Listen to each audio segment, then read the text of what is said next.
শুভ বিকাল বন্ধুরা, এইমাত্র আমরা চলে এসেছি মেঘাইঘাটে। তো আমরা একজন ছোট ভাইকে পেলাম। তো কি নাম? আমার নাম মোহাম্মদ নাজমুল হুদা রাজু। আমি পড়াশোনা করছি এখন Rajshahi medical college MBBS fourth year student আমি।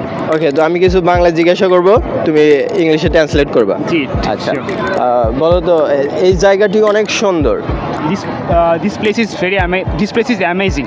ওকে, this place is amazing. Okay, আচ্ছা, যদি বলি আমার একটি কুকুর ছিল। I had a dog. Okay, past tense, I had a dog. আর যদি বলি আমার বন্ধুর একটা বিড়াল ছিল। My friend had a cat. Okay, সুন্দর।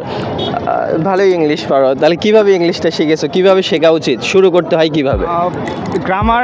গ্রামাটিক্যাল নলেজটা একটু বেশি দরকার। এটা হচ্ছে বেসিক থেকে একটু শেখা চেষ্টা করা উচিত বলে আমি মনে করি। অ্যান্ড এটা সবচেয়ে পারফেক্ট টাইম আমি মনে করি হচ্ছে হাই স্কুল লেভেল ইংলিশটা শেখা। এখন ওই সময় স্কুলটাতে হোক বা স্কুলের বাইরে আউটসাইডে যেভাবে হোক ইংলিশটা ওই সময় একটা বেসিকটা আসলে তৈরি করার চেষ্টা করা উচিত। কারণ এর পরবর্তীতে এইচএসসি লেভেলে আমাদের ক্ষেত্রে ওখানে অ্যাডমিশন থাকে, এইচএসসিতে সময় কম থাকে। আসলে এইভাবে মানে রুট লেভেল থেকে ইংলিশটা শেখা অনেক বেশি টাফ হয়ে যায়। এই জন্য আমার কাছে মনে হয় যেহেতু হাই স্কুল লেভেলটা 5 বছরের মতো একটা লম্বা সময় থাকে, তো সেই জন্য ওই সময়টাতে আমার মনে হয় যে ইংলিশটা বেসিক থেকে একদম গ্রামাটিক্যাল রুলস সহ সব কিছু শেখার জন্য পারফেক্ট একটা টাইম আর কি। ওকে, so who is your favorite English teacher? My favorite English teacher was MD Manjurul Haque sir.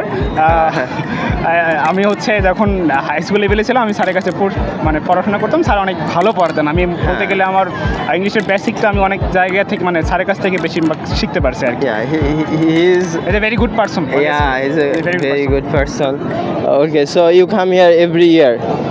Whenever I got any vacation, my medical college is off, I used to come with my friends and to visit this place. যেহেতু তুমি চশমা পরে আছো, তাহলে বলো তো আমি চশমা পরে আছি আর ইংলিশ কি হবে? I am wearing glasses. ওকে, সুন্দর, very good. So guys, if you wanna learn English, practice English every day. Okay, that's it for now. See you later. Thank you. Goodbye. Thank you so much.